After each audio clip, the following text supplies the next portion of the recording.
Been instructed by senior management not to put it on air. Instead, we'd like to start with...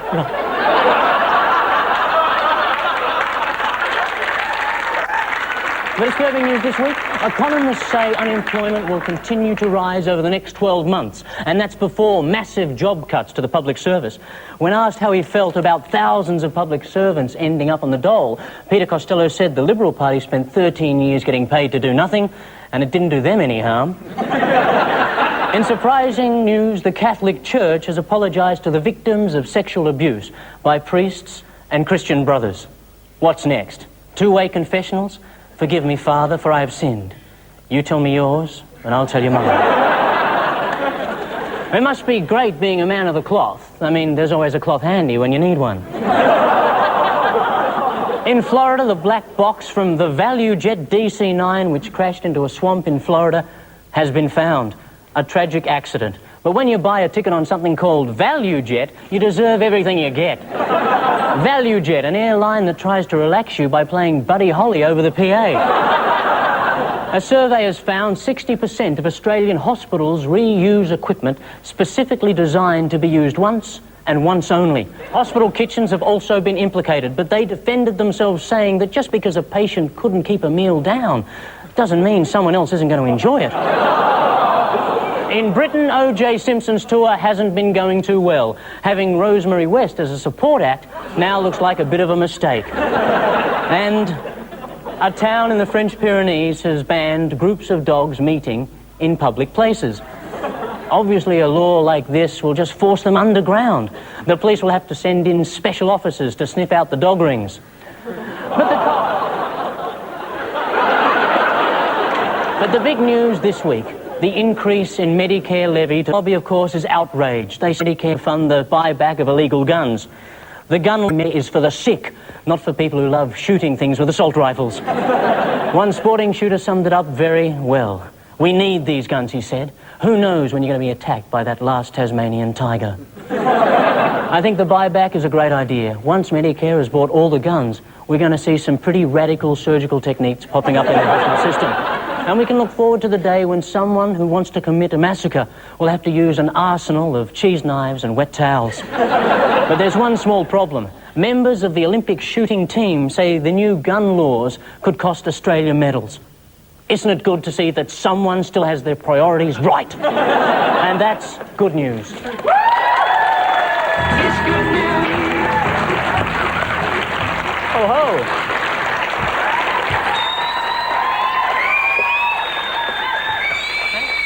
Welcome to Good News Week, the show that gets in behind the news where it's so hard to clean. The superhero of Team 1, the comedian who's faster than a speeding bullet, Mr. Mikey Robbins. With Mikey, the author of The Thornbirds and the just published Caesar's Women, and many others, the best-selling author, Colleen McCullough. And an American comic currently appearing in his own one-man show, Risque, at the Belvoir Street Theatre. Not that we're doing any free plugs, Scott. It's Scott Capurro.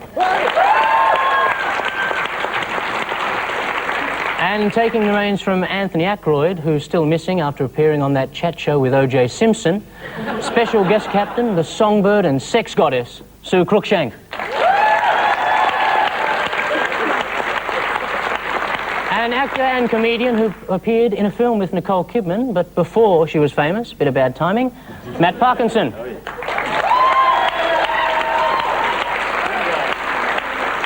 And a broadcaster, journalist and comedian who loves nothing more than a good cuddle, Julie McCrossin. Oh, demonstration. And we're all sitting comfortably, so let's begin. Round one, Mikey, Colleen and Scott. Tell us everything you know about this story. Oh, yeah. They're trying a new sport at the Olympics. Throwing a shoe at a despot. Lots of aggression happening there. Good typing. I don't have a clue. She's honest. Yeah. No, that's a story about two families fighting over a bride in Southeast Asia. These two families from different countries, actually. It's a true story. No, Scott, that's a porn film, and you've been going through my dressing room again. That's a story of, there was a journalist who went to a prison for saying nasty things about a Southeast Asian government, and when they said, bad, you can't say naughty things about our government, and off to prison, an angry student threw a shoe at the judge, which is something we've all wanted to do at some stage or another.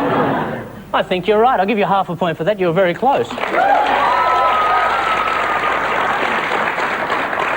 Make it a whole point. The man jailed for calling Indonesia's president a dictator was Sri Bintang Pamungkas. For a bonus point, can you spell his name? I'll throw it open. Number 47. I think I'll give you another point for that one. Takes you to a mighty 2 points. 2 years and 10 months jail for calling the president a dictator. It just proves his point, doesn't it? Maybe if someone called Suharto a freedom-loving humanitarian, he'd take the troops out of East Timor. When Pamungkas said, "You've jailed an innocent man," he got another 2 years for discussing confidential government policy. But you can understand why it happened. The Australian equivalent would be telling the world Tim Fisher is Deputy Prime Minister. It might be true, but we don't want people talking about it. Sue, Matt and Julie, what's the story here? This is me driving down the pub Thursday. No, hang on. bang. That's right. You know, this is a do-it-yourself story. This is a man who began by making his own condoms. I understand that 12 children later, he decided to move into other inflatable objects and he moved into airbags. He went through the spice rack. He made the wife a lovely spice rack, and there was an incident with that. The pepper fell down, crushed her hand quite badly. Oh, man, she was in hospital, wasn't she? That's right. She had to go to hospital, and he was banished to the garage at that point, where he'd been busy working on something. On his airbags, which he tried to sell to Hugh Grant. And I think before we go any further, I'm going to give you 2 points. Thank you so much. Getting into that nasty Hugh Grant area again. I was worried. Your bonus point question: how fast do airbags inflate? They go very fast. Well, is it 100 kilometres an hour, 200 kilometres an hour, or 300 kilometres an hour? 100. No, 300. That's when you're going fast? They inflate out of nowhere? I thought they'd inflate upon impact. 300 kilometres impact. But they inflate at. Oh, sorry, I you might be going 60 kilometres without poof, India at 300 kilometres an hour. Scott, I mean, hang on a minute. That's not what you asked us, Paul. I'm sorry. You said it what? No, I'm sorry. That wasn't. I would have answered 300 if I'd known what the question was. Did I stuff that completely? I like watching you do that, though. Can you do that again? Yeah, do it again. Which one? That. Oh.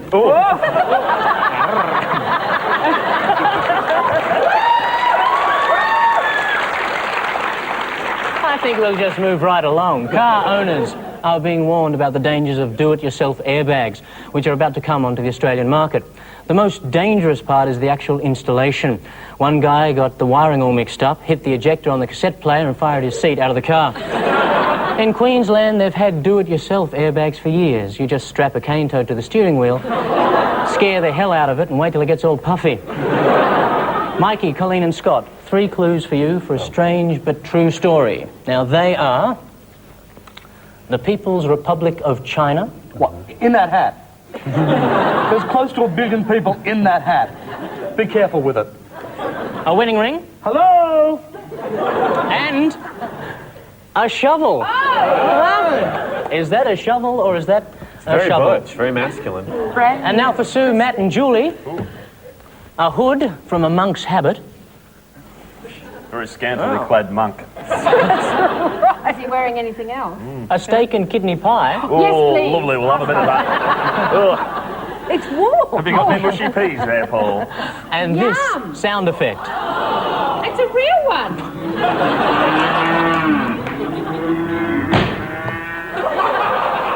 First game in round 2 is the Demidенko Memorial. We'll show an extract from a novel written by a famous Australian. You name the author. Colleen, your Demidenko Memorial extract begins now. We're going to boogie tonight, dancing and singing. Don't worry about me, Ma. I'm feeling fine. Snatches of the exuberant pounding voices of Tony Orlando and Dawn bounced off the late-night walls of the Il Capri restaurant on Newport's Broadway. Oh, that's Dad. Dave. I don't think Tony Orlando and Dawn were around at the turn of the century. I'll give you a hint. The author is an often sacked media star. Think about it. Can I jump in here? We know. Is this one of the brilliant snatches from the greatly underrated author Darren Hinch? It is indeed. Death at Newport by Darren Hinch. If you haven't got it, go out and get it. Wow. I like his other book, Death at Channel 7, Death at Channel 10, Death at 2GB. Matt, now for you. Who wrote these immortal lines? She fed him one breast at a time and delayed her answer until both nipples had popped up and she could feel the heat start to move downward through her belly. I like no one, she said then, climbing on top of him. I love or I hate. Oh, that'd be your snuggle pot and cuddle pie right there. No, I tell you what. Is it about food or sex? I reckon this might be a trick question. I reckon the author here might be Colleen McCullough, in fact. Oh, no, it's about A little bit sex. of, is this Tim by any chance? It is, in fact, it is Colleen McCullough. Yes!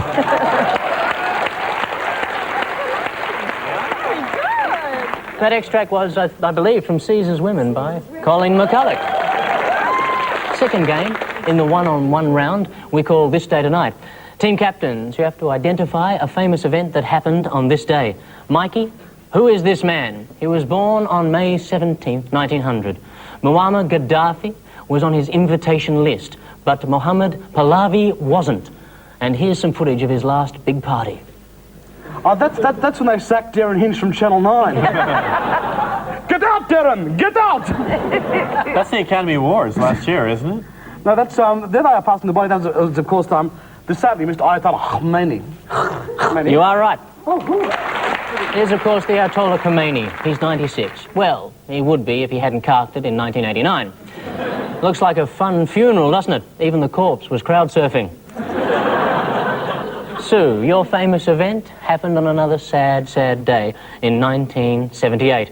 If I tell you the Queen had no one to dance with and show you this, can you tell me the special occasion? It's a funeral. Good guess. Yes, and it's, is that Australian flag? There's Darren Hinch. Come on, do it. Yeah, I think it is. I think it is. The great wit of Australian Parliament. What year was it again? 78. 78? A man with an English accent, a man who admired an attractive young queen in 1955. You Do you remember that one, Scott? Oh, yeah. I think it might have been when he carked and they buried him. Bob Menzies. You are right, it is. Thank you. I did but see her passing by. I loved her till the day I died. From then on, he didn't love her anymore. It's amazing, his eyebrows never aged. To finish off, round two, bites. Colleen, what is Paul Where Did All the Wrinkles Go Hogan talking about here? And I really don't believe that they communicate with aliens from another planet or speak a language that's too clever for us to understand. Oh, I think he was talking about... Liberal Party. I thought he was talking about Americans. Where did the wrinkles go? They all went to Doris Day. Wrinkles, wrinkles, go away. Come again on Doris Day.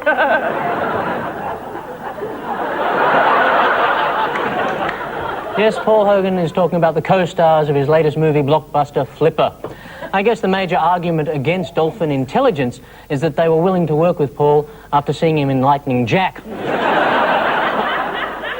Julie, this bite brought to you by Jeff Kennett. Simply because I believe the setting up of the Senate inquiry was wrong. Two wrongs don't make a right. Do you need help? Yes, I do need Help her, Matt. Think, Conan, think. We're talking about the Senate inquiry. Yes, he's talking about his Senate inquiry. Right into guns, do you think? Oh, into the... You're from Victoria. Well, we Into the casino. It's into the casino contract and all the shenanigans associated with the usual fair, utterly above-board government practices in this ex-convict nation. Nice try, but completely off the mark, Julie. Oh, no, Matt! I think I know what it is. Do you? Oh, I do you? I recognize him in everything. Yeah, tell me. He runs the country, right?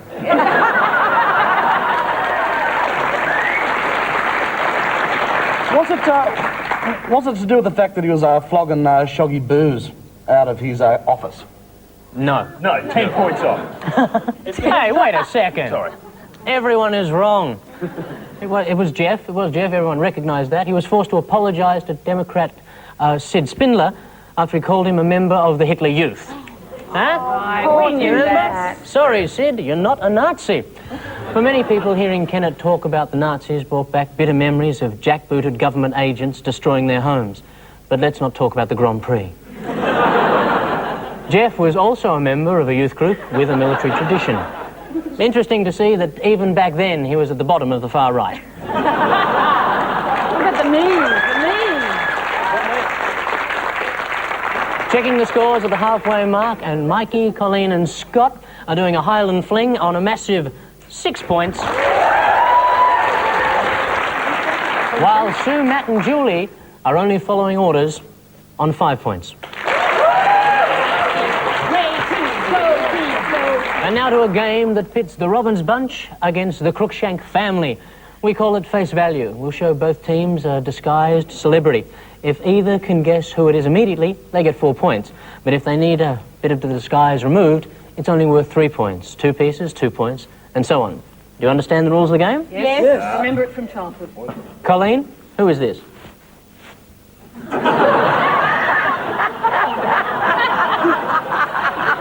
Alexander Downer. I think it is Alexander Downer. No, we'll throw it over here. Matt. Mikey Robin. Could get vicious very shortly. Let's have one piece of the disguise removed. Lovely team. It's a woman. It's a woman, Mikey's team? Bronwyn Bishop. No. Sue's team. Quickly. Kate Fisher. Wrong. Anyone else? Anyone else? No? Okay, another piece of the disguise taken away, please. No! Anyone? Hillary Clinton. Hillary Clinton, you are right. It's my babe. It's very easy for Hillary to get the ear of the president. What she's worried about are the women who have access to his other bits. Checking the scores now, and Mikey, Colleen and Scott are right in the white water. How much was that one worth? 2, we have 8 now. Oh, good. Good education system in America, I think. So that'll take you on to 7 points for being rude. And Sue, Matt and Julie deny all charges, still on their miserable 5 points. Round 4, cool and groovy. It's the odd one out round. Mikey, Colleen and Scott. Who's the square in this bunch of hep cats? William Colby, the former CIA director, Lord Lucan, Greta Garbo, and magician David Copperfield. Whoa. Oh, I know. Scott? Anyone? David Copperfield, because he's the only one wearing a wig. Okay, well, Colby's recently disappeared, gone missing. No one knows where he is. Lucan buggered off, and no one could know. No, they found his body last week. Did they find it? They found it. Really? Yeah. They went through your room? No. In my crawl space. I needed the space. I'm glad they found him. No. I don't know. Oh, it's got to be Greta Garbo. Yeah, is there an answer?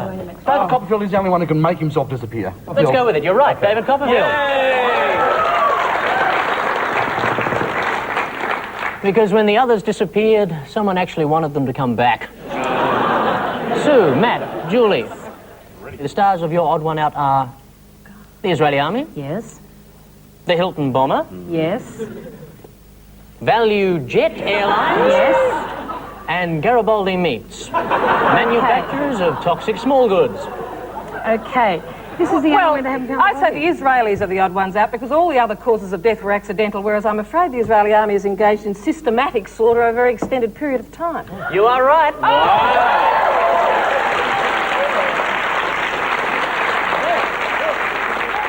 The Israeli army, the others didn't mean to kill civilians. So with only one round to go, Mikey, Colleen and Scott are waiting for reinforcements on 10 points. And damn it, I'm going to give you 4 points for that answer. That was so strong. And Sue, Matt and Julie head for the bomb shelter with the same matching 10 points. Before we start, strange but true, I should tell you that this round is now worth anything from 0 to 5 points, depending on the quality of your answers. So there's no pressure. Mikey, Colleen and Scott, at the start of the game you were given a china, a wedding ring, and a shovel. What is the heartwarming tale that they tell? You're very good at your research. I know exactly what this is all about. It happened to me about 1,000 years ago when I was doing medical research at Yale. And the Chinese government sent this commissar across to observe how we did our research. His name was Hu Flung Dung. And how many books did you sell? And then we had a lot of trouble with interference on our electronic equipment. So they sent me downstairs with this shovel to dig a hole in the ground and bury a large plate of copper so that it would ground or earth the building. And Hu Flung Dung offered to go with me. And of course, in those days, I was a spinster lady. Yes. And he, we are. Long books, your books, aren't they? Real digging away, and he proposed to me. And he offered me that wedding ring, and I said, shove it. And he hit me with the shovel, and that was it.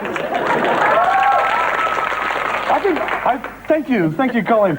You never got over Richard Chamberlain, did you? Not too many people. No, I didn't, actually. Oh, a bit of juice there, bit of juice. The thing is, in China, you cannot be buried unless you're married. So they've been digging up corpses in China and wedding them to people that are on their deathbed, so that these people who are dying can be buried next to these strangers. Yeah, which is funny, because they say, you think the bride's ugly, you should do the groom. But you two have a lot in common, because guess what? You're almost dead. So you are right. Yeah. So I'd like to give you 5 points for that, but I think I might take away 3. Oh, why? Because I almost fell asleep during Colleen's little recital then. The plot for her next book. Don't worry, he can't do the subtraction. Police arrested 2 men who were digging up female corpses and selling them as ghost brides. Chinese peasants believe dead men can't rest if they die without a spouse, so families buy illegal ghost brides for many of them to marry posthumously.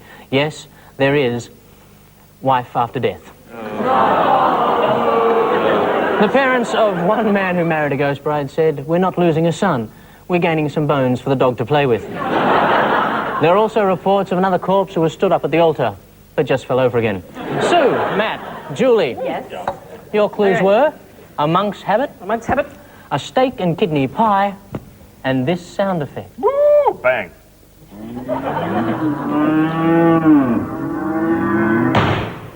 Right. There you go. Unbelievably straightforward. Are you ready for it? I want power and passion like before. Okay, no, what we're talking about here, we're talking about British economy in desperate trouble. Yeah. We're talking about observing the Benedictine monks making the grog, making a buck. We're talking a hell of a lot of sick cows. We're talking a market opportunity in a deregulated environment. We're talking kill the cows, make the pies, sell them as monk meat pies. Fabulous, fabulous.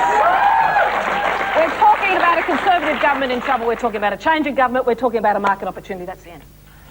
It's a fabulous story, Julie. It's lovely, and I'd love to tell you it's true, but I can't. I don't make the rules.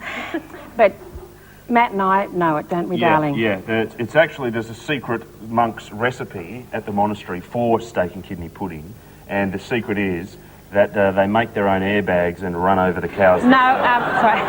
No, Matt, I'm sorry. I'd love to tell you it's true too, but in fact, it's a very, very sad story, this one, and it's about a protest. Is it longer than Colleen's? It could be.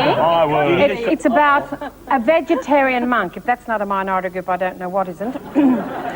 And he's protesting about the absolute beat-up of the mad cow disease in England. He had a cow killed, minced, the kidneys came out, and he ate the kidney and steak pie, a vegetarian, in front of the whole of England, and he didn't cark it. And that proved that the cows are okay. But then he set fire to himself, so in the end it was fine. It's amazing, you know, a butterfly beats its wings and... That's right. Yeah. Mikey, will you give me some butterfly kisses later? I'm not even going to let the image of that enter my mind. Oops, there it is.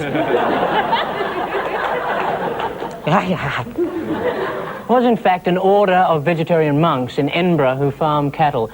They've started pigging out on meat in protest of the government's violent attempts to control mad cow disease, which isn't quite what you said. Asked why they didn't protest just by wearing leather, the monks replied that they wanted to alert Tory politicians, not arouse them. They're also going... That's the first joke you've got. You've just toured England, haven't you? Yes, I did tour England. I get it. On a regular basis. Oh. I wasn't going to touch that. I know.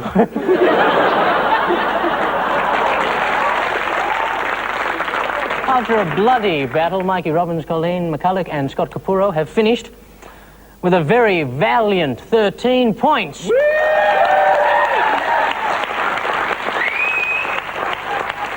Far too good for Sue Cruikshank, Matt Parkinson and Julie McCrossin, who are well and truly stuffed on 12 points. That's only 1 point. So we say thank you to our competitors and leave you with this warning. If an airline like ValueJet tells you they fly to more destinations than any other, make sure these places actually have an airport. Good night.